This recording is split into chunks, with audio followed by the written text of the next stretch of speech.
আসো খেলবো, খেলা হবে, খেলা হবে।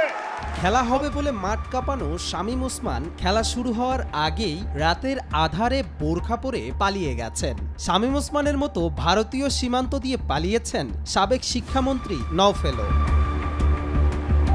কথায় আছে যত গর্জে তত বর্ষে না। শামীম ওসমানের ক্ষেত্রে ব্যাপারটা ঠিক তেমনই হয়েছে। খেলা হবে স্লোগানে মাঠ কাঁপানো নেতা যখন দেশের রাজনীতিতে রাজত্ব করছিলেন তখন অনেকেই ভেবেছিলেন এটাই হবে তার চূড়ান্ত খেলা, কিন্তু সময় বদলে গেছে আর খেলার মাঠও বদলে গেছে। খেলা শুরু হওয়ার আগেই সেই মাঠ থেকে পালিয়েছেন তিনি। সেই খেলা এখন সীমান্তে দালালদের সহায়তায় রাতের আধারে শামীম ওসমান পালিয়েছেন দিল্লির পথে। ৫ সেপ্টেম্বর সরকার পতনের ঠিক এক মাসের মাথায় তাকে দিল্লির নিজামুদ্দিন আউলিয়ার দরগায়ে দেখা গেছে।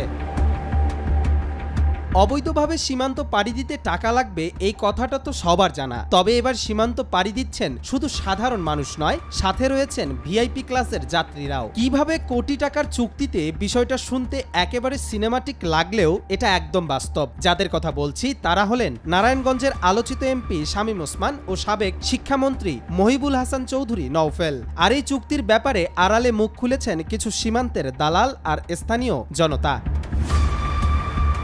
স্থানীয় লোকদের মতে আওয়ামী লীগ নেতাদের জন্য এই টাকার অঙ্ক হয়েছে ৫ থেকে ২০ লাখ। শুনে মনে হতে পারে এটা কোনো টিকিটের দাম, তবে এখানে টিকিটের থেকে বেশি প্রয়োজন ছিল নিরাপত্তা। শামীম ওসমান আর নওফেলদের মতো নেতারা কোটি টাকার চুক্তি করে নির্বিঘ্নে দেশ ছাড়তে সক্ষম হয়েছেন দালালদের কারণে।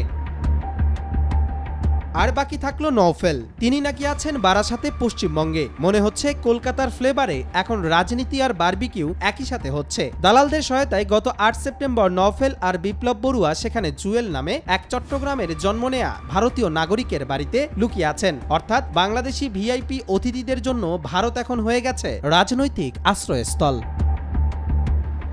কবির চৌধুরী জয়, মাই টিভি।